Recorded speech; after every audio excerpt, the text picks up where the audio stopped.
This is the realization of perfect peace, the last chapter. For those of you who made it this far, good job. In the external universe, there is ceaseless turmoil, change, and unrest. At the heart of all things, there is undisturbed repose. In this deep silence dwells the eternal. We humans partake of this duality, and both the surface change and disquietude and the deep-seated eternal abode of peace is contained within us. As there are silent depths in the ocean which the fiercest storm cannot reach, so there are silent, holy depths in the human heart which the storms of sin and sorrow can never disturb. To reach this silence and to live consciously in it is peace. Discord is rife in the outward world, but unbroken. Discord is rife in the outward world, but unbroken harmony holds sway at the heart of the universe.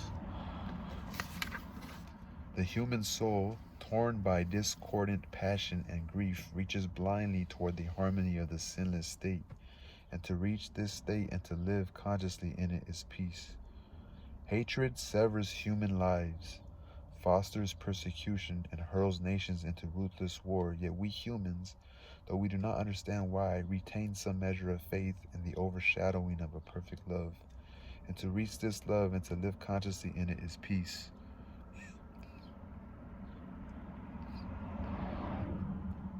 And this inward peace, this silence, this harmony, this love is the kingdom of heaven, which is so difficult to reach because few are willing to give up themselves and to become as little children. Heaven's gate is very narrow and minute. It cannot be perceived by foolish men.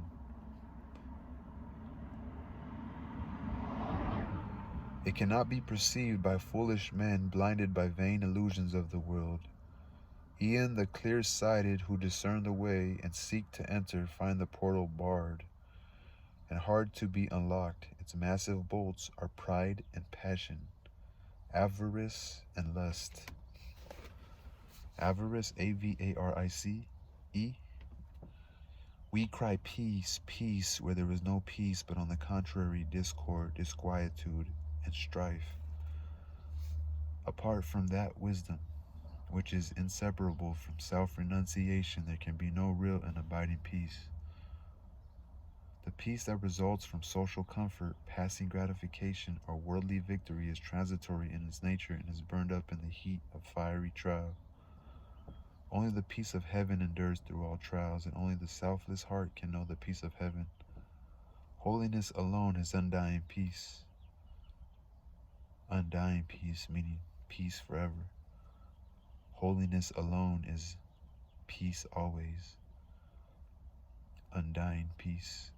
Self-control leads to it, and the ever-increasing light of wisdom guides the pilgrim on the way. It is partaking of it in a measure as soon as the path of virtue is entered upon.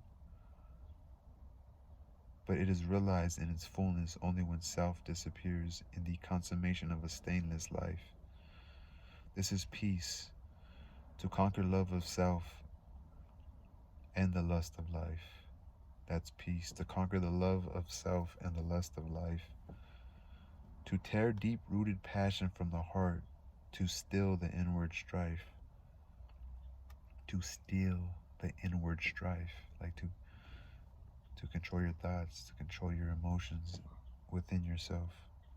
To still, calm, to make calm the inward problems. If you would realize the light that never fades, the joy that never ends, and the tranquility that cannot be disturbed, if you would leave behind forever your sins, your sorrows, your anxieties and perplexities, like your perplexities, your difficulties, your that person's your complications,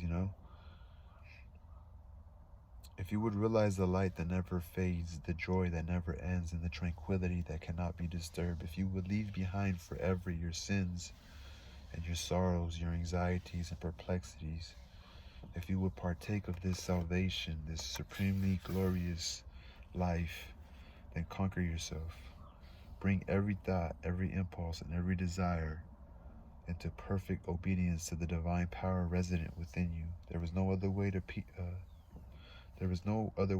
peace but this.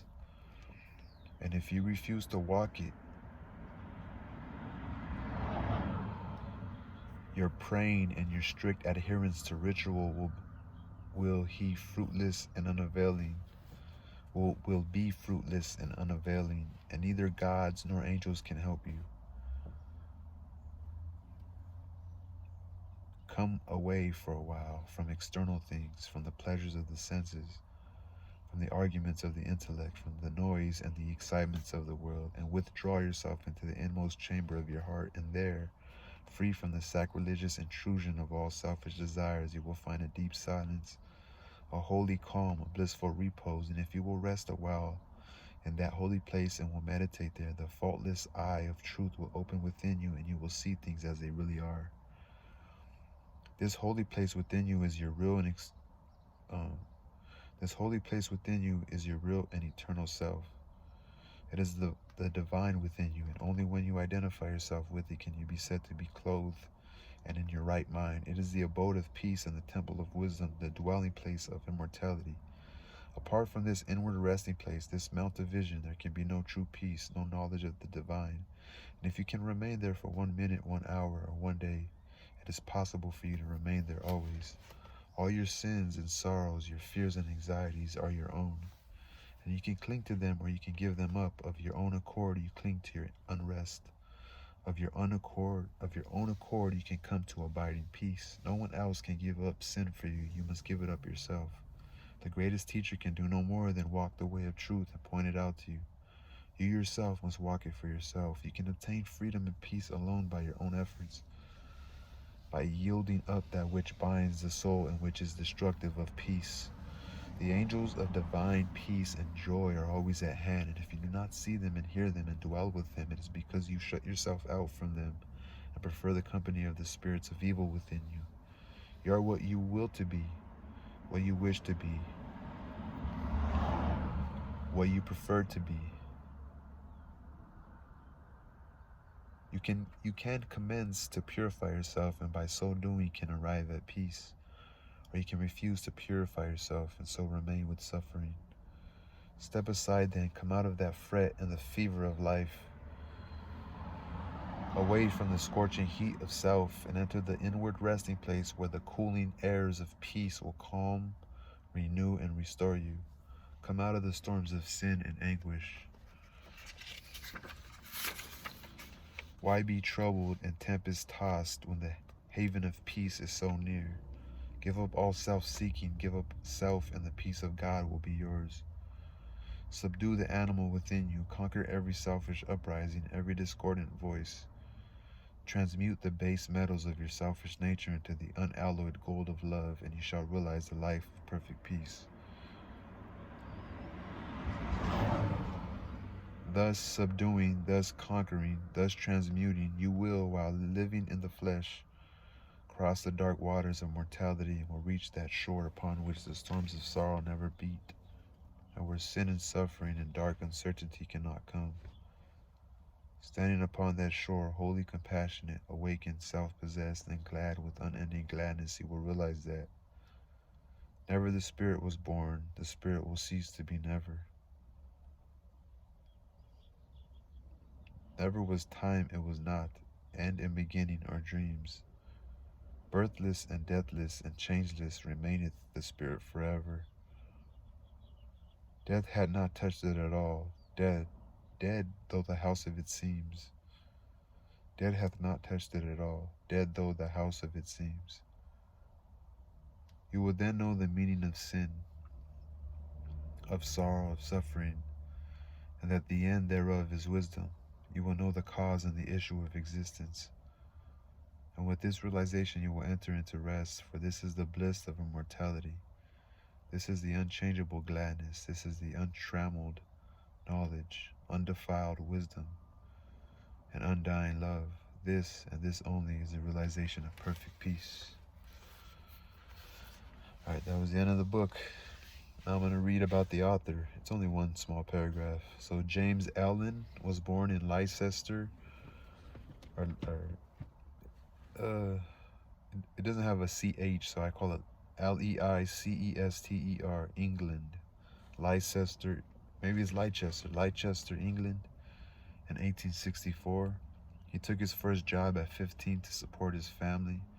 After his father was murdered while looking for work in America, Allen worked as a private secretary with various manufacturing companies until 1902, when he left to devote himself fully to writing.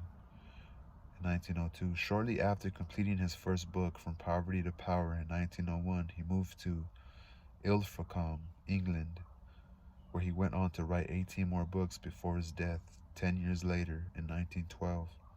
Originally published in 1903, As a Man Thinketh is the second and most widely celebrated work, cited by generations of prosperity authors. So a bunch of people who write books about people's minds to be positive, to prosper. Since he wrote it in 1903, or since he published it in 1903, it's been used by many authors. They've given him credit for part of the writings, or maybe even that he inspired them to write. Anyway, take care.